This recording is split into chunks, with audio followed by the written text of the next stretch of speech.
ಮಗಳೊಂದು ಕೂಗುತ್ತಿದೆ,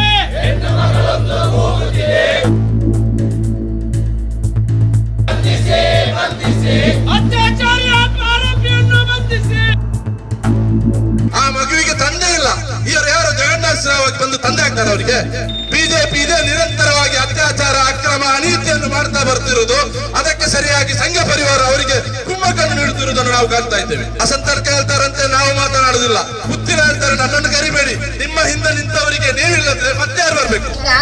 police ಡಿಪಾರ್ಟ್ಮೆಂಟ್ಗಾಗಿ ಯಾರಿಗೂ ಆಗಲಿ ಹಿಂದೂ ಕಾರ್ಯಕರ್ತರಿಗೆ ತರಲಿಕ್ಕೆ ಆಗಲಿಲ್ಲ ಅಂದ್ಮೇಲೆ ಅವ್ರಿಗೇನು ಪ್ರಯೋಜನ, ನ್ಯಾಯ ಕೊಡಿಸಲಿಕ್ಕೆ ಈ ಸಂಘಟನೆಗಳಿಗೆ ಆಗಲಿಲ್ಲ ಅಂದ್ಮೇಲೆ ನನಗೆ ಬೇಕಾದ ಸಂಘಟನೆಗಳಿಗೆ ನಾನು ಕೊಟ್ಟಿದ್ದೇನೆ. ಆ ಮಗುವಿಗೆ ಅವನ ತಂದೆ ಸ್ನಾನ ಕೊಡಿಸಬೇಕು. ಒಂದು ಪರಿಸ್ಥಿತಿಯಲ್ಲಿ ನಾವು ಬಂದಿದ್ದೇವೆ ಅಂತ ಹೇಳುವಂತದ್ದು ಒಂದು ತುಂಬಾ ಬೇಸರದ ಸಂಗತಿ.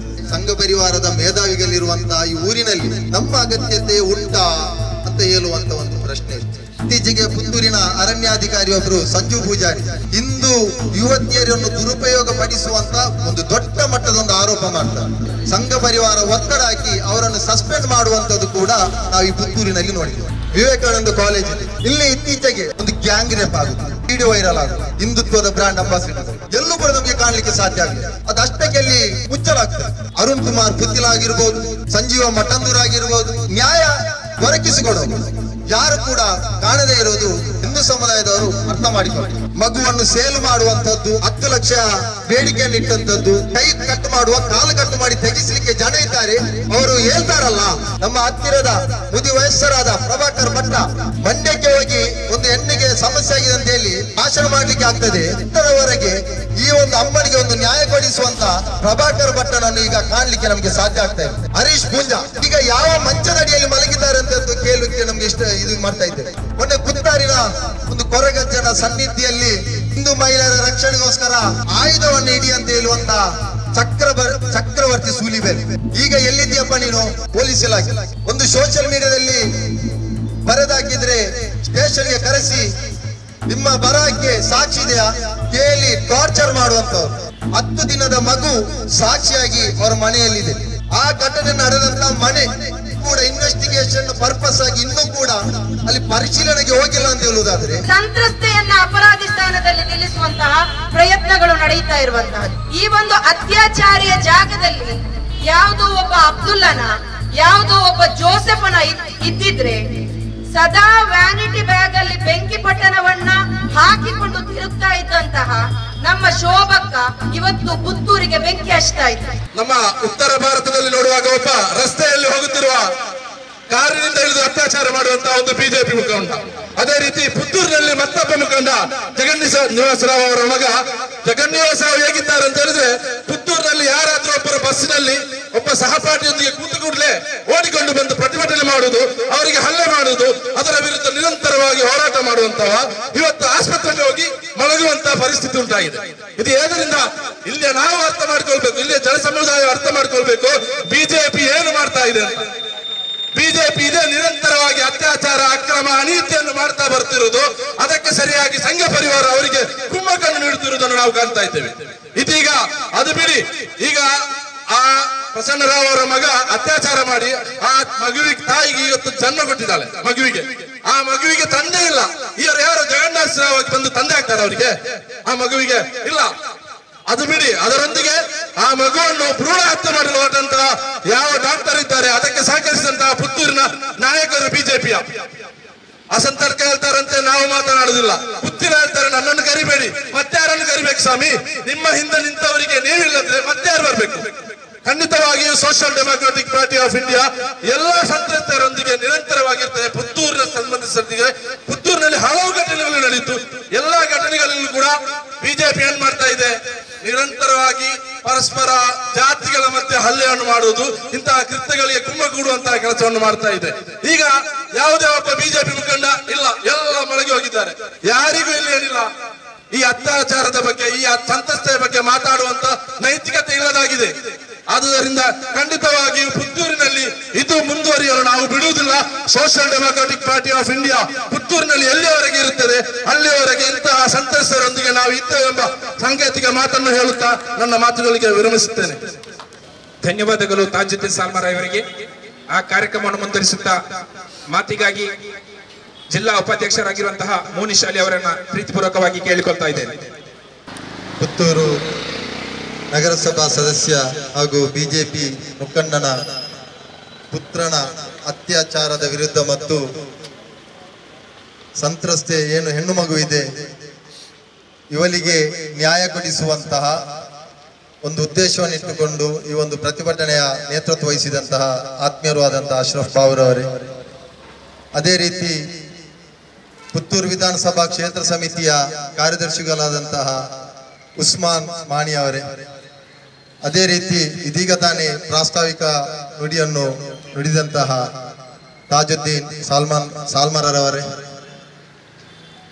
ದಕ್ಷಿಣ ಕನ್ನಡ ಮಂಗಳೂರು ಗ್ರಾಮಾಂತರ ಜಿಲ್ಲಾ ಸಮಿತಿ ಸದಸ್ಯ ಆಗಿರುವಂತಹ ಜೀನತ್ ಫಿರೋಜ್ ರವರೇ, ನಗರಸಭಾ ಸದಸ್ಯ ಆಗಿರುವಂತಹ ಜೂರಾರವರೇ, ಸಂತ್ರಸ್ತೆಯ ತಾಯಿ, ನಮ್ಮೆಲ್ಲರ ತಾಯಿಯೂ ಆದಂತಹ ಇಲ್ಲಿ ಇದ್ದಾರೆ, ಅವರನ್ನು ಈ ಒಂದು ಸಂದರ್ಭದಲ್ಲಿ ಎಲ್ಲರನ್ನು ಸ್ವಾಗತಿಸುತ್ತಾ, ಪುತ್ತೂರು ಬಹುಶಃ ಈ ಒಂದು ಪ್ರತಿಭಟನೆಗೆ ಇಂಥ ಒಂದು ಪರಿಸ್ಥಿತಿಯಲ್ಲಿ ನಾವು ಬಂದಿದ್ದೇವೆ ಅಂತ ಹೇಳುವಂಥದ್ದು ಒಂದು ತುಂಬಾ ಬೇಸರದ ಸಂಗತಿ.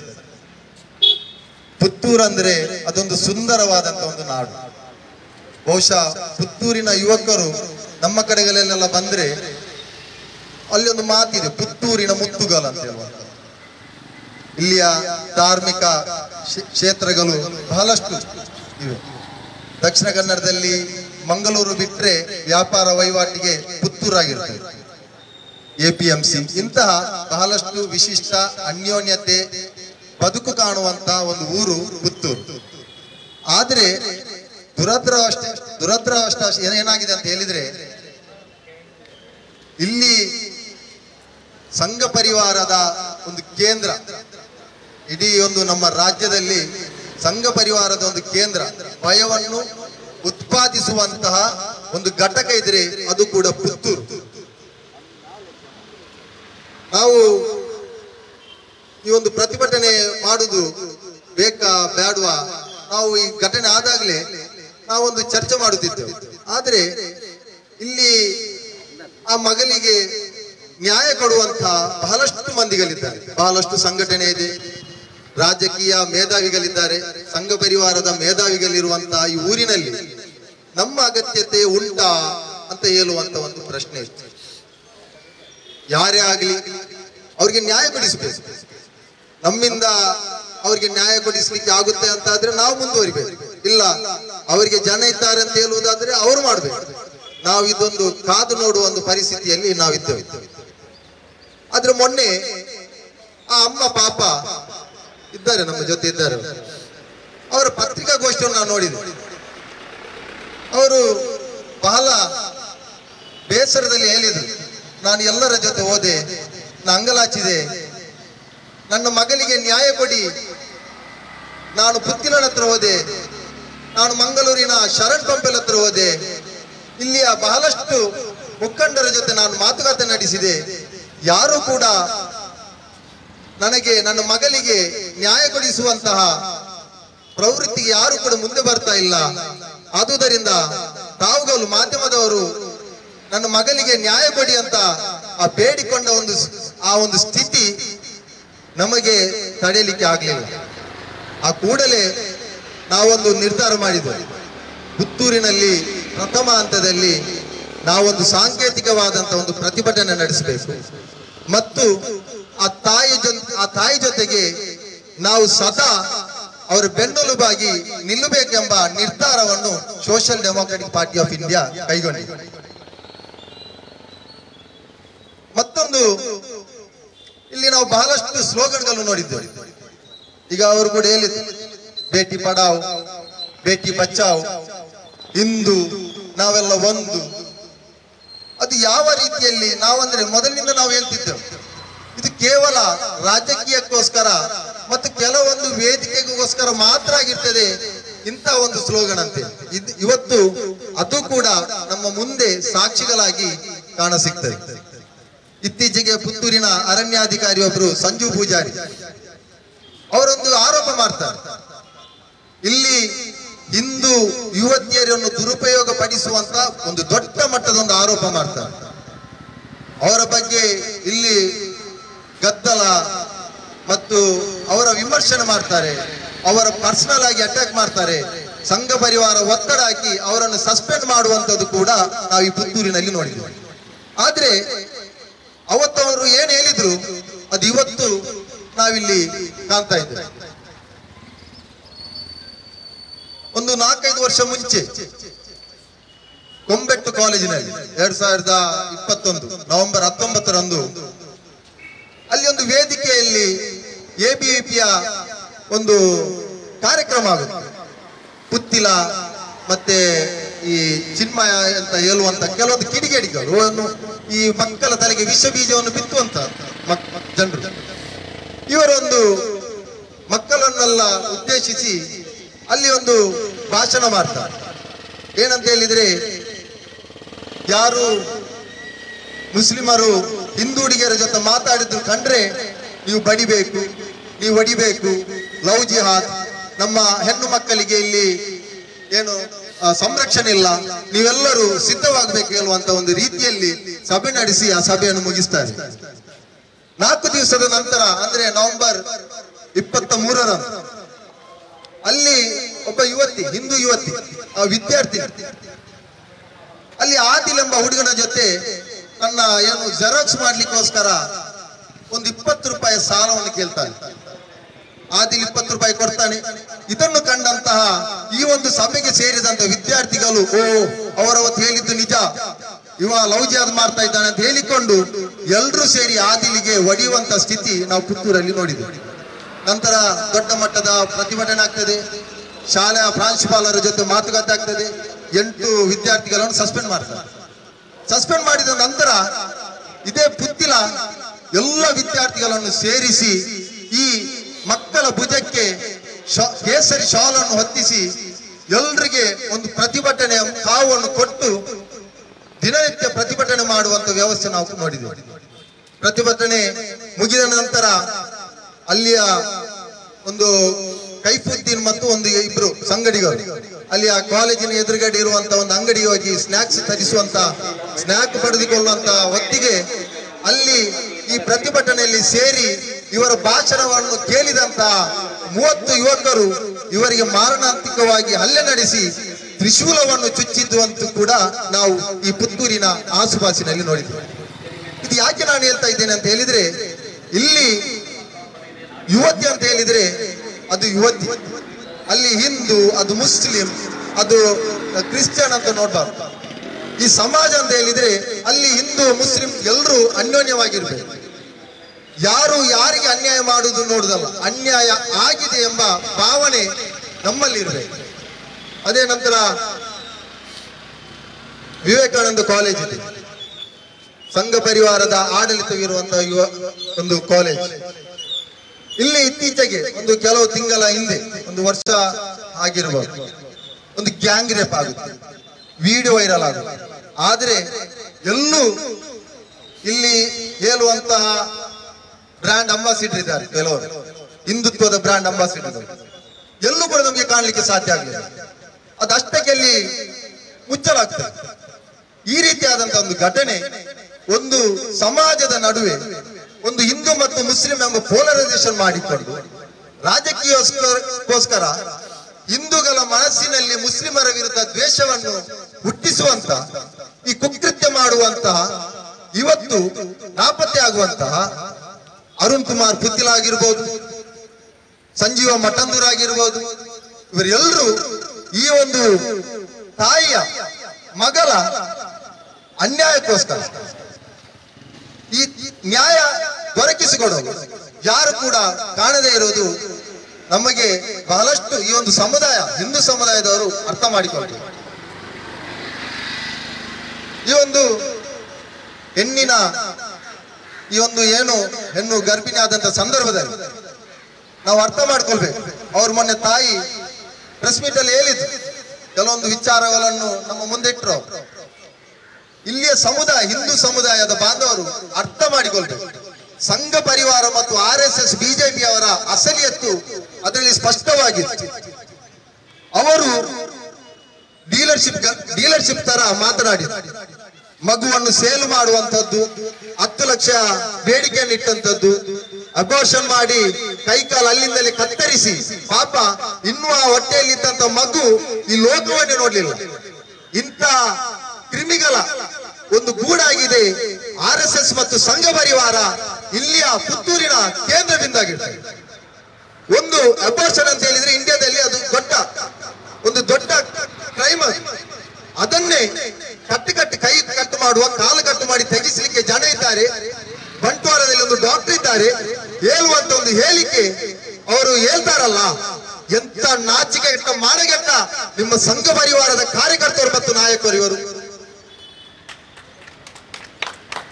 ಇಲ್ಲಿ ಪುತ್ತೂರಲ್ಲಿ ಬಹಳಷ್ಟು ಘಟನೆ ಆಗಿದೆ.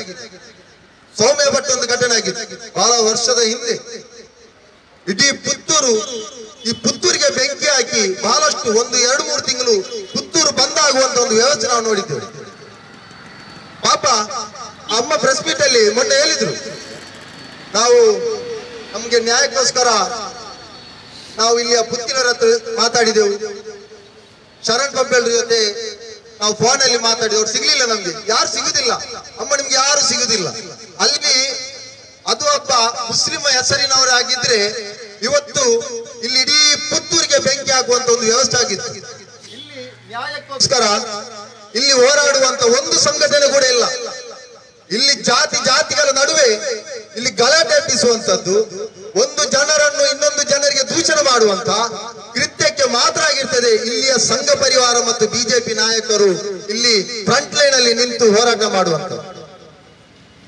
ಇನ್ನು ಇವರು ಸ್ವಯಂ ಧರ್ಮ ರಕ್ಷಕರು ಅಂತ ಹೇಳಿ ಮಾಂಸ ಮಾರುವಂತ ಈ ಒಂದು ಏನು ನಾಯಕರಿದ್ದಾರೆ, ಇವರಲ್ಲಿ ನೀವು ಇವರಲ್ಲಿ ನ್ಯಾಯ ಸಿಗುತ್ತದೆ ಅಂತ ಹೇಳುವಂತ ಒಂದು ಆಲೋಚನೆ ಇಡ್ರಿ ಅಮ್ಮ, ಅದು ನೀವು ಬಿಟ್ಟು ಬಿಡಿ. ಇವರಿಂದ ನಿಮ್ಗೆ ಖಂಡಿತವಾಗಿಯೂ ನ್ಯಾಯ ಸಿಗಲಿಕ್ಕೆ ಸಾಧ್ಯ ಇಲ್ಲ. ಪ್ರತಿ ಸಂದರ್ಭದಲ್ಲಿ ಅವತ್ತು ಮಂಡ್ಯಕ್ಕೆ ಹೋಗಿ ನಮ್ಮ ಹತ್ತಿರದ ಮುದಿ ವಯಸ್ಸರಾದ ಪ್ರಭಾಕರ್ ಭಟ್ಟ ಮಂಡ್ಯಕ್ಕೆ ಹೋಗಿ ಒಂದು ಹೆಣ್ಣಿಗೆ ಸಮಸ್ಯೆ ಆಗಿದೆ ಅಂತ ಹೇಳಿ ಭಾಷಣ ಮಾಡ್ಲಿಕ್ಕೆ ಆಗ್ತದೆ. ಹತ್ತಿರದ ಈಗ ರಸ್ತೆ ಕೂಡ ತುಂಬಾ ಚೆನ್ನಾಗಿದೆ, ಫ್ಲೈಓವರ್ ಆಗಿದೆ, ಗುಂಡಿ ಗುಂಪುಗಳಿಲ್ಲ, 1-1/4 ಗಂಟೆಯಲ್ಲಿ ಬರ್ಬೋದು. ಆದ್ರೂ ಇಷ್ಟರವರೆಗೆ ಈ ಒಂದು ಅಮ್ಮನಿಗೆ ಒಂದು ನ್ಯಾಯ ಕೊಡಿಸುವಂತ, ಅಲ್ಲದಿದ್ರೆ ಒಂದು ಭಾಷಣ ಮಾಡುವಂತ, ಒಂದು ಖಂಡನೆ ನೀಡುವಂತ ಪ್ರಭಾಕರ್ ಭಟ್ಟನನ್ನು ಈಗ ಕಾಣ್ಲಿಕ್ಕೆ ನಮ್ಗೆ ಸಾಧ್ಯ ಆಗ್ತಾ ಇಲ್ಲ. ಅದೇ ರೀತಿ ನಾನು ಮೊದಲು ಕಠೋರ ಹಿಂದುತ್ವ, ನಂತರ ನಾನು MLA ಎಂದು ಬೀಗುತ್ತಿದ್ದಂತಹ ಬೆಳ್ತಂಗಡಿ ಶಾಸಕ ಹರೀಶ್ ಪೂಂಜಾ ಈಗ ಯಾವ ಮಂಚದಡಿಯಲ್ಲಿ ಮಲಗಿದ್ದಾರೆ ಅಂತ ಕೇಳಲಿಕ್ಕೆ ನಮ್ಗೆ ಇದು ಮಾಡ್ತಾ ಇದ್ದೇವೆ. ಎಲ್ಲಿದ್ದಾರೆ ಈಗ ಅವರು? ಕಠೋರ ಹಿಂದುತ್ವವಾದಿ, ನಂತರ ನಾನು MLA ಅಂತ ಹೇಳುತ್ತಿರುವಂತ ಈಗ ಅವರು ಯಾವ ಮಂಚದಡಿಯಲ್ಲಿದ್ದಾರೆ? ಲವ್ ಜಿಹಾದ್, ಬಾಂಗ್ಲಾದೇಶ್, ಪಾಕಿಸ್ತಾನ್, ISIS ಈ ರೀತಿಯಾದ ಲಬ ಅಂತ ಬಾಯಿ ಪಡ್ಕೊಳ್ತಿದ್ದಂತ ಇದೇ ಊರಿನ ಇಲ್ಲಿಯೇ ಎಜುಕೇಶನ್ ಮಾಡಿ ಇಲ್ಲಿಯೇ ರಾಜಕೀಯವಾಗಿ ನೆಲೆಕಂಡಂತ ಶೋಭಾ ಕರಂದ್ಲಾಜೆ ಈಗ ಎಲ್ಲಿದ್ದೀರಮ್ಮ ನೀವು? ನಿಮ್ಮದೇ ಸಮುದಾಯದ ಒಂದು ಹೆಣ್ಣು ಮಗುವಿಗೆ ಇಷ್ಟು ದೊಡ್ಡ ಅನ್ಯಾಯ ಆಗ್ತಾ ಇದೆ, ಯಾರು ಬರ್ತಾ ಇಲ್ಲ. ಅವರ ಆಲೋಚನೆಯನ್ನು ಇಡೀ ಸಮುದಾಯದ ಮುಂದೆ ಕೇಳ್ತಾ ಇದ್ದಾರೆ, ನೀವು ಎಲ್ಲಿದ್ದೀರಮ್ಮ? ಅದೇ ರೀತಿ ಅದೆಲ್ಲ ಬಿಡಿ, ಮೊನ್ನೆ ಕುತ್ತಾರಿನ ಒಂದು ಕೊರಗಜ್ಜನ ಸನ್ನಿಧಿಯಲ್ಲಿ ಅಲ್ಲಿ ಸ್ಪೀಚ್ ಅಲ್ಲಿ ಹೇಳ್ತಾರೆ, ಹಿಂದೂ ಮಹಿಳೆಯರ ರಕ್ಷಣೆಗೋಸ್ಕರ ನೀವು ನಿಮ್ಮ ಬ್ಯಾಗ್ನಲ್ಲಿ ಆಯುಧವನ್ನು ಇಡಿ ಅಂತ ಹೇಳುವಂತ ಚಕ್ರವರ್ತಿ ಸೂಲಿಬೆಲೆ. ಈಗ ಎಲ್ಲಿದ್ದೀಯಪ್ಪ ನೀನು? ಎಲ್ಲಿದ್ದಿ? ಇಲ್ಲದಿದ್ರೆ ಸಣ್ಣ ವಿಚಾರದಲ್ಲಿ ನೀವು ಆನ್ಲೈನ್ಗೆ ಬರ್ತೀರಾ? ಅಲ್ಲಿ ಹೋಗಿ ಜನರ ಮನಸ್ಸಿಗೆ ಬೀಜವನ್ನು ಬಿತ್ತೀರಾ? ಈಗ ನಿನ್ನದೇ ಸಮುದಾಯದ ಮಹಿಳೆಗೆ ಮತ್ತು ಆ ಮಗುವಿಗೆ ಅನ್ಯಾಯವಾದಾಗ ಈ ಚಕ್ರವರ್ತಿ ಸೂಲಿಬೆಲೆ ಎಲ್ಲಿದ್ದಾನೆ? ಇದೇ ಊರಿನ ಮಾಜಿ ಮುಖ್ಯಮಂತ್ರಿ ಆದಂತಹ ಸದಾನಂದ ಗೌಡ ನೈತಿಕತೆ ಇಲ್ಲ ಅವರಿಗೆ, ಆದ್ರೂ ಅವರನ್ನು ಕೂಡ ಇಲ್ಲಿ ಕಾಣ್ಲಿಕ್ಕೆ ಸಾಧ್ಯ ಆಗ್ತಾ ಇಲ್ಲ. ಅದೇ ರೀತಿ ನಳಿನ್ ಕುಮಾರ್ ಕಟೀಲ್, ಸಂಜೀವ ಮಟ್ಟುಂದಿರು, ಯಾರು ಕೂಡ ಈ ಒಂದು ತಾಯಿ ಮಾಡಿದಂತ ತಪ್ಪಾದ್ರೆ ಏನಮ್ಮ? ಈ ತಾಯಿ ಮಾಡಿದ ತಪ್ಪೇನು? ಯಾಕೆ ಒಂದೇ ಒಂದು ಹಿಂದುತ್ವದ ಫೈರ್ ಬ್ರ್ಯಾಂಡ್ಗಳು ಇವರ ಬೆನ್ನೆಲುಬಾಗಿ ನಿಲ್ಲುತ್ತಾ ಇಲ್ಲ? ಆ ಹೆಣ್ಣು ಮಗು ಮಾಡಿದ ತಪ್ಪೇನು? ಇದನ್ನೆಲ್ಲ ನೀವು ಉತ್ತರಿಸಬೇಕು. ಅದೇ ರೀತಿ ನಮ್ಮ ಪೊಲೀಸ್ ಇಲಾಖೆ ಒಂದು ಸೋಷಿಯಲ್ ಮೀಡಿಯಾದಲ್ಲಿ ಬರೆದಾಕಿದ್ರೆ ಸ್ಟೇಷನ್ಗೆ ಕರೆಸಿ ನಿಮ್ಮ ಬರಹಕ್ಕೆ ಸಾಕ್ಷಿ ಇದೆಯಾ, ನಿಮ್ಮ ಮಾತಿಗೆ ಸಾಕ್ಷಿ ಇದೆಯಾ ಅಂತ ಕೇಳಿ ಟಾರ್ಚರ್ ಮಾಡುವಂತವ್ರು. ಇವತ್ತು 10 ದಿನದ ಮಗು ಸಾಕ್ಷಿಯಾಗಿ ಅವರ ಮನೆಯಲ್ಲಿದೆ. ಇದಕ್ಕಿಂತ ದೊಡ್ಡ ಸಾಕ್ಷಿ ಬೇಕು ಅವನನ್ನು ಅರೆಸ್ಟ್ ಮಾಡ್ಲಿಕ್ಕೆ? ಒಂದು ಸ್ಟೂಡೆಂಟ್ ಅನ್ನು ಅರೆಸ್ಟ್ ಮಾಡ್ಲಿಕ್ಕೆ ಆಗುದಿಲ್ಲ ಅಂತ ಹೇಳಿದಾದ್ರೆ ಎಲ್ಲ ಬಿಡಿ.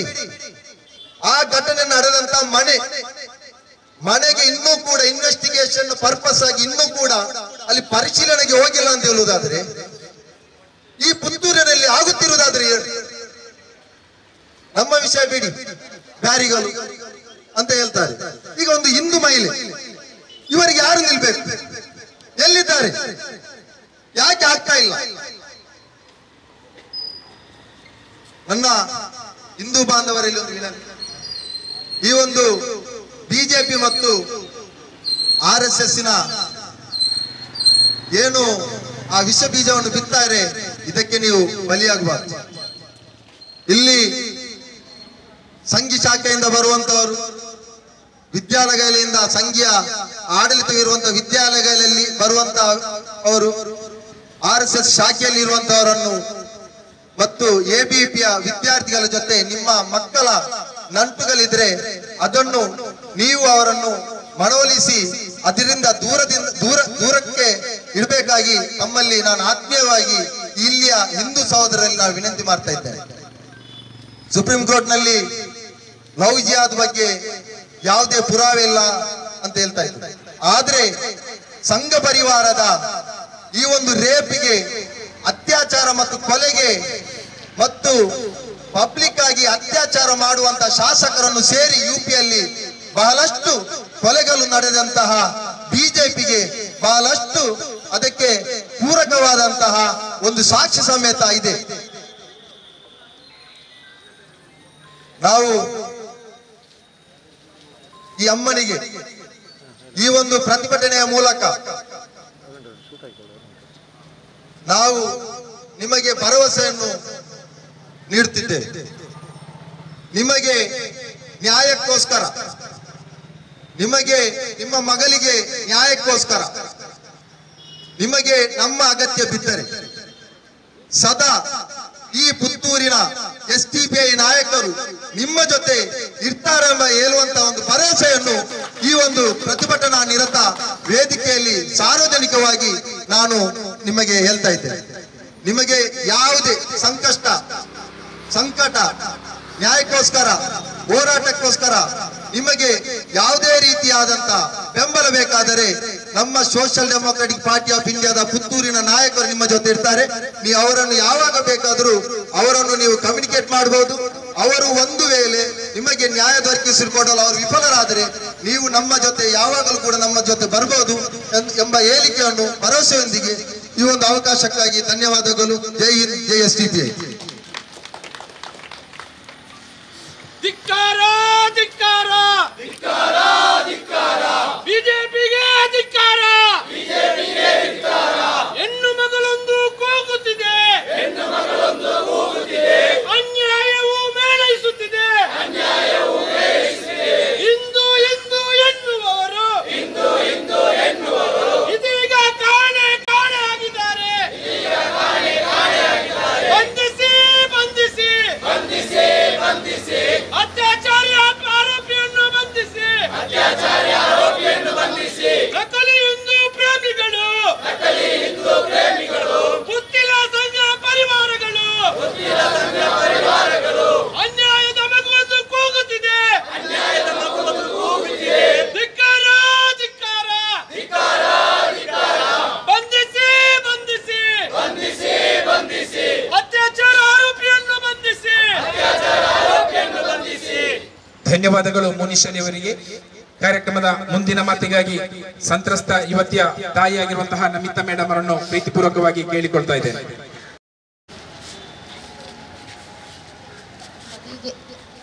ಮಗಳಿಗೆ ನ್ಯಾಯ ಕೊಡಿಸಿ ಅಂತ ನಾನು ಎಲ್ಲರ ಹತ್ರ ಕೇಳಿದ್ದೇನೆ. ಹಿಂದೂಗಳ ಹತ್ರ ಎಲ್ಲ ಸಂಘಟನೆಗಳಿಗೂ ಹೋಗಿದ್ದೇನೆ, ಶರಣ್ ಪಂಪಲ್ ಕಡೆಗೂ ಹೋಗಿದ್ದೇನೆ, ಮುರಳಿ ಭಟ್ ಎಲ್ಲರೂ ನನ್ನನ್ನು ಆ ಮಗುವನ್ನು ತೆಗಿಸಿ ಅವರು ತೆಗಿಲಿಕ್ಕೆ ಇದು ಮಾಡ್ತಾರೆ ಅಂತ ಹೇಳೋದು ವಿನಃ ಬಿಟ್ಟು ಮದುವೆ ಮಾಡಿಸಿ ಕೊಡ್ತೇವೆ ಅಂತ ಇಷ್ಟುವರೆಗೆ ಯಾರೂ ಹೇಳಿಲ್ಲ.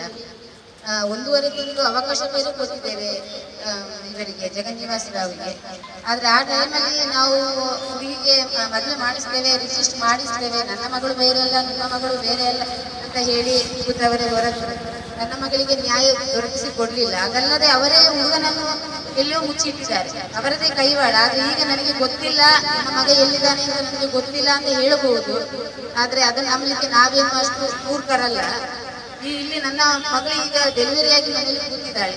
ಆ ಹುಡುಗನನ್ನು ಇಷ್ಟು ದಿವಸ ಮುಂದೆ ತರಲಿಕ್ಕೆ ಆಗಲಿಲ್ಲ. ಪೊಲೀಸ್ ಡಿಪಾರ್ಟ್ಮೆಂಟ್ಗಾಗಲಿ ಯಾರಿಗೂ ಆಗಲಿ ಇಲ್ಲಿ ಹಿಂದೂ ಕಾರ್ಯಕರ್ತರಿಗಾಗಲಿ ತರಲಿಕ್ಕೆ ಆಗಲಿಲ್ಲ ಅಂದಮೇಲೆ ಅವ್ರಿಗೇನು ಪ್ರಯೋಜನ ಅಂತ ನಾನು ಕೇಳ್ತಿರೋದು. ಒಂದು ಹಿಂದೂ ಹುಡುಗಿಗೆ ನ್ಯಾಯ ಕೊಡಿಸಲಿಕ್ಕೆ ಈ ಸಂಘಟನೆಗಳಿಗೆ ಆಗಲ್ಲ ಅಂದಮೇಲೆ ನಾನು ನನಗೆ ಬೇಕಾದ ಸಂಘಟನೆಗಳಿಗೆ ನಾನು ಇದು ಕೊಟ್ಟಿದ್ದೇನೆ.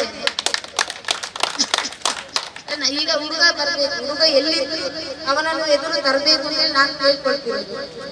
ನನ್ನ ಹೆಣ್ಣು ಮಗಳಿಗೆ ನ್ಯಾಯ ಕೊಡಿಸಿ, ಆ ಮಗುವಿಗೆ ಅವನ ತಂದೆಯ ಸ್ಥಾನ ಕೊಡಿಸಬೇಕು ನೀವು ಅಷ್ಟೇ. ರಿಜಿಸ್ಟರ್ ಮ್ಯಾರೇಜ್ ಆಗಲೇಬೇಕು ಅವರು.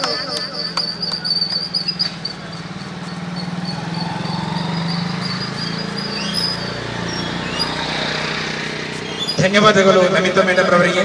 ಪ್ರತಿಭಟನೆಯ ಸಮಾರೋಪ ಮಾತಿಗಾಗಿ ಜಿಲ್ಲಾ ಸಮಿತಿ ಸದಸ್ಯರಾಗಿರುವಂತಹ ಜೀನತ್ ಬಂಟ್ವಾಳ ಇವರನ್ನು ಪ್ರೀತಿಪೂರ್ವಕವಾಗಿ ಕೇಳಿಕೊಳ್ತಾ ಇದ್ದೇವೆ. ಇವತ್ತಿನ ಈ ಒಂದು ಪ್ರತಿಭಟನೆಯಲ್ಲಿ ಭಾಗವಹಿಸುವಂತಹ ಎಲ್ಲ ಆತ್ಮೀಯ ನಾಗರಿಕ ಬಂಧುಗಳೇ, ಪ್ರತಿಭಟನೆಯನ್ನ ಆಯೋಜಿಸಿರುವಂತಹ ಪುತ್ತೂರು ವಿಧಾನಸಭಾ ಕ್ಷೇತ್ರದ SDPIಯ ಎಲ್ಲ ಕಾರ್ಯಕರ್ತರು, ಬಹಳ ವಿಚಿತ್ರವಾದಂತಹ ಒಂದು ಸಮಾಜದಲ್ಲಿ ನಾವು ಇವತ್ತು ಬದುಕ್ತಾ ಇದ್ದೇವೆ. ಬಹಳ ವಿಚಿತ್ರವಾದಂತಹ ಒಂದು ಸಮಾಜ. ಏನು ಅಂತ ಹೇಳಿದ್ರೆ, ಒಂದು ಪವಿತ್ರವಾದ ಸಂವಿಧಾನವನ್ನ ಅಂಗೀಕರಿಸಿಕೊಂಡು ಭಾರತದ ಪ್ರಜೆ ಅಂತ ಹೇಳಿ ವಿಶ್ವದ ಎಲ್ಲ ಕಡೆ ಎದೆ ತಟ್ಟಿ ಹೇಳಿಕೊಂಡು ಇಲ್ಲಿ ಇರುವಂತಹ ಪ್ರತಿಯೊಬ್ಬರಿಗೂ, ಅದು ಹೆಣ್ಣು ಗಂಡು ಭೇದವಿಲ್ಲದೆ, ಪ್ರತಿಯೊಂದು ಧರ್ಮದ ನಡುವೆ ಭೇದವಿಲ್ಲದೆ ಆ ದೇಶದ ಪ್ರಜೆಗೆ ಸಮಾನವಾದ ನ್ಯಾಯ ಇದೆ ಅನ್ನುವಂತಹ ಸಂವಿಧಾನದ ಅಡಿಯಲ್ಲಿ ಬದುಕ್ತಾ ಇರುವ ನಾವು, ಅನ್ಯಾಯದ ವಿಷಯ ಬಂದಾಗ, ಅಲ್ಲಿ ನ್ಯಾಯ ದೊರಕಿಸಬೇಕಾದಂತಹ ಒಂದು ವಿಷಯ ಬಂದಾಗ, ಇಲ್ಲಿ ಒಂದು ವರ್ಗವನ್ನ ಗುರಿಯಾಗಿಸಿಕೊಂಡು ನ್ಯಾಯ ಕೊಡುವಂತಹದ್ದು, ಒಂದು ಧರ್ಮವನ್ನ ಆಧಾರ ಮಾಡಿಕೊಂಡು ನ್ಯಾಯ ಕೊಡುವಂತಹದ್ದು, ಇಂತಹ ಒಂದು ವಿಚಿತ್ರವಾದ ಸಮಾಜದಲ್ಲಿ ಆಗಿರ್ತದೆ ನಾವಿವತ್ತು ನಿಂತುಕೊಂಡು ಸಾಕ್ಷಿಯಾಗಿರುವಂತಹದ್ದು. ಯಾಕಂತ ಹೇಳಿದ್ರೆ, ಈ ಒಂದು ಪುತ್ತೂರಿನ ಘಟನೆ ಇದು ಮೊದಲನೇ ಘಟನೆ ಏನಲ್ಲ. ಇಂತಹ ಪರಿಸ್ಥಿತಿಗಳಿಗೆ ನಾವು ಸಾಕ್ಷಿಯಾಗ್ತಾ ಇರುವಂತಹದ್ದು, ಇಂತಹ ಪ್ರತಿಭಟನೆಗಳಲ್ಲಿ ನಾವು ಭಾಗಿಯಾಗ್ತಾ ಇರುವಂತಹದ್ದು ಇದು ಮೊದಲನೇ ಪ್ರಕರಣ ಅಲ್ಲ. ಒಂದು ಹೆಣ್ಣು ಮಗುವಿಗೆ ಅತ್ಯಾಚಾರ ಆದಾಗ, ಆ ಹೆಣ್ಣು ಅತ್ಯಾಚಾರಕ್ಕೆ ಒಳಪಟ್ಟ ಹೆಣ್ಣು ಮತ್ತು ಅತ್ಯಾಚಾರ ಮಾಡಿದಂತಹ ಆರೋಪಿಯ ವರ್ಗವನ್ನ ಮತ್ತು ಧರ್ಮವನ್ನ ನೋಡಲಾಗ್ತಾ ಇದೆ. ಅದು ಬಿಜಾಪುರದ ದಾನಮ್ಮ ಕೇಸ್ ಆಗಿರ್ಬಹುದು, ಹತ್ರಾಸ್ ಘಟನೆ ಆಗಿರ್ಬಹುದು, ಅಥವಾ ಇಲ್ಲಿ ಭಾರತದಲ್ಲಿ ಇಲ್ಲಿಯವರೆಗೂ ನಡೆದಂತಹ ಅತಿ ಕ್ರೂರವಾದ ಅತ್ಯಾಚಾರ ಪ್ರಕರಣಗಳಾಗಿರ್ಬಹುದು. ಅತ್ಯಾಚಾರ ಎಸಗಿದವನು ಮೇಲ್ವರ್ಗದವನಾಗಿದ್ರೆ, ಅಥವಾ ಅತ್ಯಾಚಾರ ಎಸಗಿದವನು ಯಾವುದೋ ಒಂದು ಬಿಜೆಪಿಯ ಮುಖಂಡನ ಮಗನಾಗಿದ್ರೆ, ಒಬ್ಬ ರಾಜಕೀಯ ಪ್ರಭಾವಿಯ ಮಗನಾಗಿದ್ರೆ, ಅಥವಾ ಆ ಊರಿನ ಪ್ರಭಾವಿ ವ್ಯಕ್ತಿಯ ಮಕ್ಕಳಾಗಿದ್ರೆ, ಅಲ್ಲಿ ಸಂತ್ರಸ್ತೆಯನ್ನ ಅಪರಾಧಿ ಸ್ಥಾನದಲ್ಲಿ ನಿಲ್ಲಿಸುವಂತಹ ಪ್ರಯತ್ನಗಳು ನಡೆಯುತ್ತಾ ಇರುವಂತಹದ್ದು. ಅದೇ ಇವತ್ತಿನ ಈ ಒಂದು ಘಟನೆಯನ್ನ, ಪುತ್ತೂರಿನ ಘಟನೆಯನ್ನ ನಾವು ತೆಗೆದುಕೊಂಡ್ರೆ, ಒಂದು ವೇಳೆ ಈ ಒಂದು ಅತ್ಯಾಚಾರಿಯ ಜಾಗದಲ್ಲಿ ಯಾವುದೋ ಒಬ್ಬ ಅಬ್ದುಲ್ಲನ, ಯಾವುದೋ ಒಬ್ಬ ಜೋಸೆಫನ ಇದ್ದಿದ್ರೆ, ಸದಾ ವ್ಯಾನಿಟಿ ಬ್ಯಾಗ್ ಅಲ್ಲಿ ಬೆಂಕಿ ಪಟ್ಟಣವನ್ನ ಹಾಕಿಕೊಂಡು ತಿರುಗ್ತಾ ಇದ್ದಂತಹ ನಮ್ಮ ಶೋಭಕ್ಕ ಇವತ್ತು ಪುತ್ತೂರಿಗೆ ಬೆಂಕಿ ಹಚ್ತಾ ಇದ್ದಾರೆ. ಅಂದ್ರೆ ಯಾವಾಗ್ಲೂ ಎಲ್ಲಿ ಹೋದ್ರೂ ಅವರ ವ್ಯಾನಿಟಿ ಬ್ಯಾಗ್ ಅಲ್ಲಿ ಏನಿರ್ತದೆ, ಒಂದು ಬೆಂಕಿ ಪಟ್ಟಣ ಇರ್ತದೆ. ಎಲ್ಲಿ ಮುಸ್ಲಿಮರ ಹೆಸರು ಕೇಳ್ತದೆ, ಎಲ್ಲಿ ಒಬ್ಬ ಅಲ್ಪಸಂಖ್ಯಾತ ಸಮುದಾಯದ ಒಬ್ಬನ ಹೆಸರು ಕೇಳ್ತದೆ, ಅಲ್ಲಿ ಅವರು ರೆಡಿಯಾಗಿರ್ತಾರೆ ಬೆಂಕಿ ಪಟ್ಟಣ ಹಚ್ಚಲಿಕ್ಕೆ. ಆದ್ರೆ ಇವತ್ತು ಬಹುಶಃ ಮಳೆಗಾಲ ಅಲ್ವಾ, ಅದು ಚಂಡಿ ಆಗಿರ್ಬೇಕು, ಒದ್ದೆ ಆಗಿರ್ಬೇಕು, ಹಾಗಾಗಿ ಅದು ಹತ್ತುತ್ತಾ ಇಲ್ಲ, ಬೆಂಕಿಪಟ್ಟಣ ಹತ್ತುತ್ತಾ ಇಲ್ಲ, ಅವರ ಪತ್ತೆ ಇಲ್ಲ. ಒಂದು ಹಿಂದೂ ಸಮುದಾಯದ ರಕ್ಷಣೆ ನಮ್ಮ ಕರ್ತವ್ಯ ಅಂತ ಹೇಳಿಕೊಂಡು, ಹಿಂದೂ ಸಮುದಾಯದ ರಕ್ಷಕರು ಅಂತ ಹೇಳಿಕೊಂಡು ಏನು ಒಂದು ಹಣೆಪಟ್ಟಿಯನ್ನ ಕಟ್ಟಿಕೊಂಡು ನಾವು ಹಿಂದೂ ಧರ್ಮದ ರಕ್ಷಕರು ಅಂತ ಹೇಳಿ ಭಾಷಣ ಬಿಗುವಂತಹ ಯಾವೊಬ್ಬ ಹಿಂದೂ ಕಾರ್ಯಕರ್ತನು ಕೂಡ ಇವತ್ತು ಒಬ್ಬ ಹಿಂದೂ ಮಗುವಿಗೆ ಒಂದು ಹೆಣ್ಣು ಮಗುವಿಗೆ ಅನ್ಯಾಯ ಆಗಿದೆ ಆದ್ರೆ ಒಬ್ರು ಕೂಡ ಕಾಣ್ತಾ ಇಲ್ಲ. ಯಾಕಂತ ಹೇಳಿದ್ರೆ ಇವತ್ತು ಆ ಅತ್ಯಾಚಾರದ ಆರೋಪಿ ಸ್ಥಾನದಲ್ಲಿ ನಿಂತಿರುವಂತಹದ್ದು ಒಬ್ಬ ಬಿಜೆಪಿ ಮುಖಂಡನ ಮಗ, ಒಬ್ಬ ನಗರಸಭಾ ಜವಾಬ್ದಾರಿಯುತವಾದಂತಹ ಗೌರವಯುತವಾದಂತಹ ಸ್ಥಾನದಲ್ಲಿರುವಂತಹ ಅವರ ಆಡಳಿತ ವ್ಯಾಪ್ತಿಗೆ ಒಳಪಟ್ಟ ಒಂದು ಇರುವೆಗೂ ನೋವಾದ್ರೂ ಕೂಡ ಅದರ ಆ ಜವಾಬ್ದಾರಿಯನ್ನು ವಹಿಸಿಕೊಳ್ಬೇಕಾದಂತಹ ಒಬ್ಬ ನಗರಸಭೆಯ ಸದಸ್ಯನ ಮಗನಾಗಿರುವುದರಿಂದ ಇಲ್ಲಿರುವಂತಹ ಪ್ರತಿಯೊಬ್ಬರು ಕೂಡ ಏನಾಗಿದ್ದಾರೆ, ಇಲ್ಲಿ ಕಾಣೆಯಾಗಿದ್ದಾರೆ. ಯಾಕಾಗಿ ಈ ಒಂದು ನಿಲುವುಗಳು ನಿಮ್ಮ ಸಮಾಜದಲ್ಲಿ ನಮ್ಮ ಮಧ್ಯೆ ಇದೆ? ಯಾಕಂತ ಹೇಳಿದ್ರೆ ಇವರ ಧೋರಣೆ, ಇವರ ಉದ್ದೇಶ ರಕ್ಷಣೆ ಅಲ್ಲ, ಹಿಂದೂ ಧರ್ಮದ ರಕ್ಷಣೆ ಕೂಡ ಅಲ್ಲ, ಯಾವ ಒಂದು ವರ್ಗದ ರಕ್ಷಣೆ ಕೂಡ ಅಲ್ಲ, ಅವರ ಸಮುದಾಯದ ರಕ್ಷಣೆ ಕೂಡ ಅಲ್ಲ. ಅವರ ಧೋರಣೆ ಏನಿದೆಯೋ ಇಲ್ಲಿರುವಂತಹ ಸಮಾಜದಲ್ಲಿ ಒಗ್ಗಟ್ಟಾಗಿ ಬದುಕ್ತಾ ಇರುವಂತಹ ಹಿಂದೂ ಮುಸ್ಲಿಮರನ್ನ ಬೇರೆ ಮಾಡಬೇಕು, ಹಿಂದೂ ರಾಷ್ಟ್ರದ ನಿರ್ಮಾಣ ಮಾಡಬೇಕು ಅನ್ನುವಂಥದ್ದು. ಬಿಜೆಪಿ ಆಡಳಿತಕ್ಕೆ ಬರುವ ಆ ದಿನದಿಂದ ಕೂಡ ಅವರ ಪ್ರಣಾಳಿಕೆಯಲ್ಲಿ ನಾವು ಕೇಳಿ ಬರ್ತಾ ಇದ್ದಂತಹ ಒಂದು ಸ್ಲೋಗನ್ ಏನು ಹೇಳಿದ್ರೆ ಬೇಟಿ ಬಚಾವೋ. ಆದ್ರೆ ಯಾವಾಗಿಂದ ಬಿಜೆಪಿಗಳು ಅರ್ಥ ಮಾಡಿಕೊಳ್ಬೇಕು ಅವರ ಉದ್ದೇಶ ಏನು, ಬರೀ ರಾಜಕೀಯವಾಗಿ ಇಲ್ಲಿ ಅವರು ಏನು ಧ್ರುವೀಕರಣ ಮಾಡುವಂತಹದ್ದು, ರಾಜಕೀಯವಾಗಿ ಅಸ್ತಿತ್ವ ಪಡೆಯುವಂತಹದ್ದು. ಒಂದು ಹಾಸ್ಪಿಟಲ್ ನಲ್ಲಿ ವೈದ್ಯರು ಮತ್ತು ಪೇಷಂಟ್ಗಳ ಮಧ್ಯೆ ಏನಾದ್ರೂ ಗಲಾಟೆಯಾದಾಗ ಆ ಗಲಾಟೆಯಾದ ಒಂದು ಪಾರ್ಟಿ ಮುಸ್ಲಿಮನಾಗಿದ್ರೆ ಅಲ್ಲಿಗೆ ರಾಜ್ಯದಿಂದ ಹಿಡಿದು ರಾಷ್ಟ್ರೀಯ ನಾಯಕದ ಮಟ್ಟದ ನಾಯಕರು ಕೂಡ ಆ ಸ್ಥಳಕ್ಕೆ ಬರ್ತಾರೆ. ಇನ್ನು ಇವರು ಕರೆ ಕೊಡ್ತಾರೆ ಹಿಂದೂ ಹೆಣ್ಮಕ್ಳಿಗೆ ಏನು ಅಂತೇಳಿ, ನಿಮ್ಮ ಜೇಬುಗಳಲ್ಲಿ ನಿಮ್ಮ ಬ್ಯಾಗ್ಗಳಲ್ಲಿ ನೀವು ಅಸ್ತ್ರಗಳನ್ನ ಹಿಡ್ಕೊಂಡು ನಡಿಬೇಕು, ಮೆಣಸಿನ ಪುಡಿಯನ್ನ ಹಿಡ್ಕೊಂಡು ನಡಿಬೇಕು, ಯಾವ ಸಂದರ್ಭದಲ್ಲಿ ನಿಮ್ಮ ಮೇಲೆ ಅಟ್ಯಾಕ್ ಆಗ್ಬಹುದು, ನಿಮ್ಮ ಮೇಲೆ ಅತ್ಯಾಚಾರ ನಡಿಬಹುದು. ಹಾಗಾದ್ರೆ ಈ ಹೆಣ್ಣು ಮಗುವಿಗೆ ನಾವೇನು ಅಂತ ಕಲಿಸ್ಬೇಕು? ಆ ಅಸ್ತ್ರವನ್ನ ಯಾರ ಮೇಲೆ ಪ್ರಯೋಗಿಸ್ಲಿಕ್ಕೆ ನಾವು ಕಲಿಸ್ಬೇಕು? ಇವತ್ತು ಖಂಡಿತವಾಗಿಯೂ ಕೂಡ ಈ ನಾಗರಿಕ ಸಮಾಜ ಇದನ್ನ ಅರ್ಥ ಮಾಡಿಕೊಳ್ಬೇಕು. ಇವರ ಉದ್ದೇಶ ಖಂಡಿತವಾಗಿಯೂ ಹಿಂದೂ ಧರ್ಮದ ರಕ್ಷಣೆ ಅಲ್ಲ, ಇಲ್ಲಿ ಇವರ ಉದ್ದೇಶ ಬೇರೆ. ಒಂದು ಬಸ್ಸಿನಲ್ಲಿ ಹಿಂದೂ ಹುಡುಗಿ ಮತ್ತು ಮುಸ್ಲಿಂ ಹುಡುಗ ಒಟ್ಟಿಗೆ ಕೂತ್ರೆ ಅದು ಅವರಿಗೆ ಏನಾಗ್ತದೆ, ಲವ್ ಜಿಹಾದ್ ಆಗ್ತದೆ. ಇತ್ತೀಚೆಗೆ ನಡೆದಂತಹ ಉಡುಪಿಯಲ್ಲಿ ಒಂದು ಪ್ರಕರಣ ನಡೆಯಿತು. ಒಂದು ಮುಸ್ಲಿಂ ಹುಡುಗಿ ಹಿಂದೂ ಹುಡುಗನನ್ನ ಮದುವೆ ಆದ್ರು, ಅದು ಅವರಿಗೆ ಲವ್ ಜಿಹಾದ್ ಅಂತ ಅನಿಸ್ಲೇ ಇಲ್ಲ. ಅದನ್ನ ಹೇಗೆ ವೈಭವೀಕರಿಸಿದ್ರು ಅವರು? ಬಹಳ ಒಂದು ವಿಚಿತ್ರವಾದ ಏನು ಒಂದು ಸಾಮರಸ್ಯದ ಮದುವೆ ಅಂತ ಹೇಳಿ ಬಿಂಬಿಸಿದ್ರು. ಅದೇ ಒಂದು ಹಿಂದೂ ಹುಡುಗಿಯನ್ನ ಒಬ್ಬ ಮುಸ್ಲಿಂ ಹುಡುಗ ಮದುವೆ ಆದ್ರೆ ಅದು ಯಾಕೆ ಲವ್ ಜಿಹಾದ್ ಆಗ್ತದೆ? ಯಾಕೆ ಈ ದ್ವಿಮುಖ ಧೋರಣೆ ಸಮಾಜದಲ್ಲಿ ಹುಟ್ಟು ಹಾಕ್ತಾ ಇದ್ದೀರಾ? ಖಂಡಿತವಾಗಿಯೂ ಕೂಡ ನಿಮ್ಮ ಪ್ರತಿಯೊಂದು ನಡೆಗಳನ್ನ ನಾಗರಿಕ ಸಮಾಜ ಗಮನಿಸ್ತಾ ಇದೆ. ಆ ತಾಯಿ ಆ ಪ್ರೆಸ್ ಮೀಟ್ ಅಲ್ಲಿ ಹೇಳಿದ್ರು, ಖಂಡಿತ ಈ ಒಂದು ಘಟನೆಯ ಇಡೀ ಒಂದು ಚಿತ್ರಣವನ್ನ ಅವರಲ್ಲಿ ಏನ್ ಮಾಡಿದ್ರು, ಆ ಒಂದು ಪ್ರೆಸ್ ಮೀಟ್ ನಲ್ಲಿ ಬಿಚ್ಚಿಟ್ರು.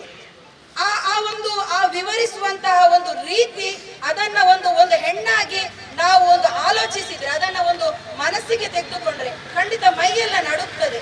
ಇಂತಹ ಒಂದು ಕ್ರೂರ ಸಮಾಜದ ಮಧ್ಯೆ ನಾವು ಬದುಕ್ತಾ ಇದ್ದೇವೆ ಅಂತ ಹೇಳಿ ಏನು ಅಂತ ಹೇಳಿದ್ರೆ ಅಬೋರ್ಷನ್ ಮಾಡ್ಲಿಕ್ಕೆ ಹೇಳಿದ್ರು. ಏನು 6 ತಿಂಗಳು 7.5 ತಿಂಗಳು ಆದ ನಂತರ ಅವರ ಅಬೋರ್ಷನ್ ಮಾಡ್ಲಿಕ್ಕೆ ಹೇಳಿದ್ರು. ಯಾವ ರೀತಿ ಅಬೋರ್ಷನ್ ಮಾಡ್ಲಿಕ್ಕೆ ಅಂತ ಹೇಳಿದ್ರೆ, ಅಬೋರ್ಷನ್ ಮಾಡ್ಲಿಕ್ಕೆ ಸಾಧ್ಯತೆ ಇದೆ, ಆ ಮಗುವನ್ನ ಕುಂಡರಿಸಿಕೊಂಡು ಏನ್ ಮಾಡಬಹುದು, ಅಬೋರ್ಷನ್ ಮಾಡಬಹುದು ಅಂತೇಳಿ. ಅದಕ್ಕೆ ನಮ್ಮಲ್ಲಿ ಬೇಕಾದ ವ್ಯವಸ್ಥೆ ಇದೆ, ಅದಕ್ಕೆ ಬೇಕಾದ ಡಾಕ್ಟರ್ಗಳು ಕೂಡ ನಮ್ಮಲ್ಲಿ ಇದ್ದಾರೆ ಅಂತೇಳಿ. ಇಲ್ಲಿ ಎಲ್ಲರೂ ಇದರಲ್ಲಿ ಭಾಗಿಯಾದಂತ ಪ್ರತಿಯೊಬ್ಬರ ಬಗ್ಗೆ ಕೂಡ ನಾವಿಲ್ಲಿ ಆಲೋಚನೆ ಮಾಡಬೇಕು, ನಾವು ಚರ್ಚೆ ಮಾಡಬೇಕು. ಯಾಕಂತ ಹೇಳಿದ್ರೆ ಇದು ಬರೀ ಒಬ್ಬ ಅತ್ಯಾಚಾರ ಮಾಡಿದ ಆರೋಪಿಯ ತಪ್ಪು ಮಾತ್ರ ಅಲ್ಲ, ಅವರ ತಪ್ಪನ್ನ ಮುಚ್ಚಿಡ್ಲಿಕ್ಕೆ ನೋಡಿದಂತಹ ಆ ಭರವಸೆಯನ್ನ ನೀಡಿಕೊಂಡು ಹಿಂದೇಟು ಹಾಕಿದಂತಹ ಆ ಹುಡುಗನ ತಂದೆ ಆಗಿರ್ಬಹುದು, ಅವರು ಆ ಹುಡುಗಿಯ ತಾಯಿ ಸಂಪರ್ಕಿಸಿದಂತಹ ಹಿಂದೂ ಮುಖಂಡರುಗಳಾಗಿರ್ಬಹುದು, ಆ ಇಲ್ಲಿಯ ಶಾಸಕರಾಗಿರ್ಬಹುದು, ಅಥವಾ ಅದಕ್ಕೆ ಪೂರಕವಾದಂತಹ ಯಾವುದೇ ಕ್ರಮವನ್ನು ಕೈಗೊಳ್ಳದೇ ಇರುವಂತಹ ಪೊಲೀಸ್ ಇಲಾಖೆ ಆಗಿರ್ಬಹುದು, ಅಥವಾ ಅದಕ್ಕೆ ನಾನು ರೆಡಿ ಇದ್ದೇನೆ ಅಂತ ಹೇಳಿದಂತಹ ಡಾಕ್ಟರ್ಗಳಾಗಿರ್ಬಹುದು, ಇವರದೇ ಸರ್ಕಾರದ ಆಡಳಿತ ಇರುವಂತಹ ಏನು ಕಾನೂನುಗಳಲ್ಲಿ ಅಲ್ವಾ ಹೇಳಿರುವಂತಹದ್ದು, ಬರೆದಿರುವಂತಹದ್ದು ಪ್ರತಿಯೊಂದು ಹಾಸ್ಪಿಟಲ್ಗಳಲ್ಲಿ ಭ್ರೂಣ ಹತ್ಯೆ ಅಪರಾಧ ಅಂತೇಳಿ, ಎಲ್ಲಿಯವರೆಗೆ ಗಂಡು ಹೆಣ್ಣು ಪತ್ತೆ ಮಾಡುವುದು ಕೂಡ ಅಪರಾಧ ಅಂತ ಹೇಳುವಂತಹ ಇವರದೇ ಆಡಳಿತ ಇರುವಂತಹ ಸರ್ಕಾರಗಳಲ್ಲಿ ಒಂದು ಮಗುವನ್ನ ಪೀಸ್ ಮಾಡಿ ತೆಗೆಸುವಂತಹ ಅವಕಾಶ ಇದೆ. ಡಾಕ್ಟರ್ಗಳು ನಮ್ಮ ಹತ್ರ ಇದ್ದಾರೆ ಅಂತ ಹೇಳಿದ್ರೆ ಪ್ರತಿಯೊಬ್ಬರನ್ನ ಕೂಡ ನಾವಿಲ್ಲಿ ಏನ್ ಮಾಡ್ಬೇಕಾಗ್ತದೆ, ಅವರ ಬಗ್ಗೆ ನಾವು ಚರ್ಚೆ ಮಾಡಬೇಕಾಗ್ತದೆ. ಇದರಲ್ಲಿ ಭಾಗಿಯಾಗಿರುವಂತಹ ಪ್ರತಿಯೊಬ್ಬರನ್ನ ಕೂಡ ನಾವೇನ್ ಮಾಡ್ಬೇಕಾಗ್ತದೆ, ವಿಚಾರಣೆ ಮಾಡ್ಬೇಕಾಗ್ತದೆ. ಇದು ನಾವು ಎಲ್ಲಿಯೋ ದೂರದಲ್ಲಿ ನಡೀತಾ ಇರುವಂತಹ ಸಂದರ್ಭದಲ್ಲಿ ನಾವು ಕೈಕಟ್ಟಿ ಕೂತು ಇವತ್ತು ನಮ್ಮ ಮನೆ ಬಾಗಿಲಿಗೆ ಬಂದಾಗ ನಮ್ಮ ಪಕ್ಕದ ಮನೆಗೆ ಬಂದಿದೆ ಇದು, ಇನ್ನು ನಮ್ಮ ಮನೆ ಬಾಗಿಲು ಕೂಡ ಇದು ಬರ್ಲಿಕ್ಕೆ ತುಂಬಾ ಹೊತ್ತಿಲ್ಲ. ಅಂತಹ ಪರಿಸ್ಥಿತಿಗಳು ನಿರ್ಮಾಣ ಆಗ್ಬಾರ್ದು ಅಂತ ಹೇಳಿ ಆದ್ರೆ ಇವತ್ತೇ ಎಚ್ಚೆತ್ತುಕೊಳ್ಬೇಕು. ಪ್ರತಿಯೊಬ್ಬ ತಂದೆಯು ಎಚ್ಚೆತ್ತುಕೊಳ್ಬೇಕು, ಪ್ರತಿಯೊಬ್ಬ ತಾಯಿಯು ಎಚ್ಚೆತ್ತುಕೊಳ್ಬೇಕು. ಇಂತಹ ಕ್ರೂರ ಕ್ರಿಮಿಗಳೇನಿದೆ ನಮ್ಮ ಸಮಾಜದಲ್ಲಿ, ಆ ಕ್ರಿಮಿಗಳನ್ನ ಬುಡ ಸಮೇತ ಕಿತ್ತುಗೆಯುವಂತಹ ವ್ಯವಸ್ಥೆ ಇಲ್ಲಿ ಉಂಟಾಗ್ಬೇಕು. ಇವರದೇ ಏನು ಪ್ರಯೋಗಗಳಿದೆಯೋ ಆ ಪ್ರಯೋಗಗಳನ್ನ ಇವರ ಮೇಲೆ ನಾವು ತಿರುಗಿಸಿ ಬಿಡುವಂತಹ ವ್ಯವಸ್ಥೆಯೊಂದಿಗೆ ನಮ್ಮ ಹೆಣ್ಣು ಮಕ್ಕಳನ್ನ ಕಳಿಸ್ಬೇಕು ಸ್ಕೂಲ್ಗಳಿಗೆ, ಕಾಲೇಜುಗಳಿಗೆ. ಅಂತಹ ವ್ಯವಸ್ಥೆ ಉಂಟಾದಾಗ ಮಾತ್ರ ಇಲ್ಲಿ ನಮ್ಗೆ ಏನ್ ಮಾಡ್ಲಿಕ್ಕೆ ಸಾಧ್ಯ ಆಗ್ತದೆ, ಇಂತಹ ಕೃತ್ಯಗಳನ್ನ ತಡಿಲಿಕ್ಕೆ ಸಾಧ್ಯ ಆಗ್ತದೆ. ಇಲ್ಲ ಅಂತ ಹೇಳಿದ್ರೆ ಖಂಡಿತವಾಗಿಯೂ ಕೂಡ ಇಲ್ಲಿಯ ನ್ಯಾಯ ವ್ಯವಸ್ಥೆ ಆಗಿರ್ಬಹುದು, ಇಲ್ಲಿಯ ಪೊಲೀಸ್ ಇಲಾಖೆಗಳಾಗಿರ್ಬಹುದು, ಇಲ್ಲಿಯ ರಾಜಕೀಯ ವ್ಯವಸ್ಥೆಗಳಾಗಿರ್ಬಹುದು, ಸರ್ಕಾರಗಳಾಗಿರ್ಬಹುದು, ಯಾರು ಕೂಡ ನಮ್ಗೆ ನ್ಯಾಯ ದೊರಕಿಸ್ಲಿಕ್ಕೆ ಸಾಧ್ಯ ಇಲ್ಲ. ಅವರು ನ್ಯಾಯ ದೊರಕಿಸ್ಲಿಕ್ಕೆ ಅಥವಾ ಬೀದಿಗಳಿಗೆ ಇಳಿಲಿಕ್ಕೆ ಬರ್ತಾರೆ ಯಾವಾಗ ಅಂತ ಹೇಳಿದ್ರೆ ಆ ಆರೋಪಿಯ ಹೆಸರು ಯಾವ್ದಾದ್ರು ಅನ್ಯ ಧರ್ಮದವನಾಗಿದ್ರೆ ಖಂಡಿತವಾಗಿ ಕೂಡ ಅವರು ಬರ್ತಾರೆ. ಇಲ್ಲದಿದ್ರೆ ಅವರು ಬರುವುದಿಲ್ಲ ಅನ್ನುವುದಕ್ಕೆ ಪ್ರತ್ಯಕ್ಷವಾದಂತಹ ಸಾಕ್ಷಿ ನಮ್ಮ ಮುಂದೆ ಇದೆ. ಇನ್ನಾದ್ರೂ ಕೂಡ ನಾವು ಎಚ್ಚೆತ್ತುಕೊಳ್ಬೇಕು. ಇಲ್ಲಿ ಇರುವಂತಹ ಅಸ್ತಿತ್ವದಲ್ಲಿರುವಂತಹ ಮಹಿಳಾ ಆಯೋಗಗಳು ಏನಿದೆವೋ ಅವರು ಕೆಲವೊಂದು ಸಂದರ್ಭದಲ್ಲಿ ಸ್ವಯಂ ಪ್ರೇರಿತವಾಗಿ ಪೊಲೀಸ್ ಇಲಾಖೆ ಆಗಿರ್ಬಹುದು, ಮಹಿಳಾ ಆಯೋಗಗಳಾಗಿರ್ಬಹುದು, ಸ್ವಯಂ ಪ್ರೇರಿತವಾಗಿ ಏನ್ ಮಾಡ್ತಾರೆ, ಕೇಸುಗಳನ್ನ ದಾಖಲಿಸಿಕೊಳ್ತಾರೆ. ಯಾರು ಹೋಗಿ FIR ಕೊಡ್ಬೇಕು ಅಂತಿಲ್ಲ, ಅಥವಾ ಕೇಸ್ ದಾಖಲಿಸಿ ಅಂತ ಅಂಗಲಾಚಬೇಕು ಅಂತಿಲ್ಲ. ಸ್ವಯಂ ಪ್ರೇರಿತವಾಗಿ ಕೇಸ್ಗಳನ್ನ ದಾಖಲಿಸ್ತಾರೆ. ಯಾಕೆ ಇಂತಹ ಪ್ರಕರಣಗಳಲ್ಲಿ ನೀವು ಕಣ್ಣಿದ್ದು ಕೂಡ ಕುರುಡರಾಗಿ ವರ್ತಿಸ್ತಾ ಇದ್ದೀರಾ? ಯಾಕೆ? ಆ ಹೆಣ್ಣು ಮಗು ಅಲ್ವಾ? ಆ ಹೆಣ್ಣು ಮಗುವಿನ ನೋವಲ್ವಾ? ಒಂದು ಮುಸ್ಲಿಮನಿಂದ ಹಿಂದೂ ಹೆಣ್ಣು ಮಗುವಿಗೆ ಅತ್ಯಾಚಾರ ಆದಾಗ ಮಾತ್ರ ಅದು ನೋವ? ಒಬ್ಬ ಹಿಂದುವಿನಿಂದ ಹಿಂದುವಿಗೆ ಅತ್ಯಾಚಾರ ಆದಾಗ ಅದು ನೋವಲ್ವಾ? ಆ ತಾಯಿ ಎಲ್ಲರ ಬಾಗಿಲಿಗೂ ಕೂಡ ಬಡ್ದಾಗ ಯಾಕೆ ನಿಮ್ಗೆ ಆ ತಾಯಿಗೆ ಅಥವಾ ಆ ಮಗುವಿಗೆ ಒಂದು ನ್ಯಾಯ ಕೊಡಿಸುವಂತಹ ವ್ಯವಸ್ಥೆಗೆ ನೀವು ಮುಂದಾಗ್ಲಿಲ್ಲ? ನೀವು ಹೇಳ್ತೀರಿ ಅವನ ಭವಿಷ್ಯದ ಪ್ರಶ್ನೆ ಅಂತ ಹೇಳಿ. FIR ಅನ್ನ ಹರಿದಾಕಿ ಅವನ ಭವಿಷ್ಯದ ಪ್ರಶ್ನೆ. ಭವಿಷ್ಯ ಅವನಿಗೆ ಮಾತ್ರ ಇರುವಂತಹದ್ದ? ಆ ಹೆಣ್ಣು ಮಗುವಿಗೆ ಭವಿಷ್ಯ ಇಲ್ವಾ? ಆ ಹೆಣ್ಣು ಮಗು ಸಮಾಜದಲ್ಲಿ ತಲೆ ಎತ್ತಿಕೊಂಡು ತಿರುಗಾಡಬೇಕಾದಂತಹ ಏನು ಅನಿವಾರ್ಯತೆ ಇಲ್ವಾ? ಆ ಹುಟ್ಟಿದಂತಹ ಮಗು ನಾಳೆ ಸಮಾಜದಲ್ಲಿ ತಂದೆ ಯಾರು ಅಂತ ಕೇಳಿದಾಗ ಯಾರು ಅಂತ ಹೇಳಿ ಆ ತಂದೆಯನ್ನ ತೋರಿಸ್ಬೇಕು. ಇಂತಹ ಪರಿಸ್ಥಿತಿ ನಿಮ್ಮ ಮನೆ ಬಾಗಿಲಿಗೂ ಕೂಡ ಬರಬಹುದು ಬಂಧುಗಳೇ. ಅದಕ್ಕೂ ಮುಂಚೆ ನೀವು ಎಲ್ಲರೂ ಒಗ್ಗಟ್ಟಾಗಿ ಒಂದಾಗಿ ಆ ಒಂದು ಹೆಣ್ಣು ಮಗುವಿಗೆ ನ್ಯಾಯ ದೊರಕಿಸಲಿಕ್ಕೆ ಎಲ್ಲರೂ ಕೂಡ ಪ್ರಯತ್ನ ಪಡಬೇಕು. ನಾವು ಖಂಡಿತವಾಗಿಯೂ ಕೂಡ ಆ ತಾಯಿಯ ಜೊತೆಗಿದ್ದೇವೆ. ಎಂತಹ ಸಂದರ್ಭಗಳಲ್ಲಿಯೂ ಕೂಡ, ಎಂತಹ ಅನಿವಾರ್ಯ ಪರಿಸ್ಥಿತಿಯಲ್ಲೂ ಕೂಡ ನಾವು ಅವರ ಬೆನ್ನೆಲುಬಾಗಿ ನಿಲ್ತೇವೆ ಅನ್ನುವಂತಹ ಭರವಸೆಯೊಂದಿಗೆ ನನ್ನೆರಡು ಮಾತುಗಳನ್ನು ಮುಗಿಸ್ತಾ ಇದ್ದೇನೆ. ಧನ್ಯವಾದಗಳು. ಸಂಘ ಪರಿವಾರದ ನಾಯಕರುಗಳ ನೈಜ ಮುಖವಾಡವನ್ನ ಅತ್ಯಂತ ಮಾರ್ಮಿಕವಾಗಿ ಸ್ಪಷ್ಟವಾದ ರೀತಿಯಲ್ಲಿ ವಿವರಿಸಿದಂತಹ ಝೀನತ್ ಬಂಟ್ವಾಳ ಇವರಿಗೆ ಧನ್ಯವಾದಗಳು. ಕಾರ್ಯಕ್ರಮದ ಕೊನೆಯ ಅಂಗವಾಗಿರುವಂತಹ ಧನ್ಯವಾದ. ಈ ಒಂದು ಪ್ರತಿಭಟನಾ ಸಭೆಗೆ ಅಧ್ಯಕ್ಷತೆ ವಹಿಸಿರುವಂತಹ ಅಶ್ರಫ್ ಬಾಬು ಇವರಿಗೆ ಧನ್ಯವಾದವನ್ನು ಸಮರ್ಪಿಸ್ತಾ ಇದ್ದೇನೆ. ಅದೇ ರೀತಿ ಈ ಒಂದು ಪ್ರತಿಭಟನಾ ಸಭೆಯ ಮುಖ್ಯ ಮಾತುಗಾರರಾಗಿ ಆಗಮಿಸಿದಂತಹ ಜಿಲ್ಲಾ ಸಮಿತಿಯ ಉಪಾಧ್ಯಕ್ಷರಾಗಿರುವಂತಹ ಮೋನಿಶ್ ಅಲಿ ಇವರಿಗೆ ಧನ್ಯವಾದವನ್ನು. That's my gadget. Let's go have some fun then.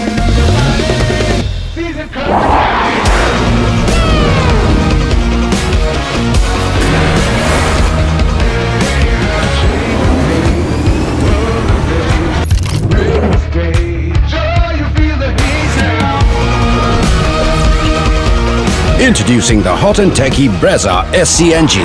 Cool new SCNG tech for a cool new generation.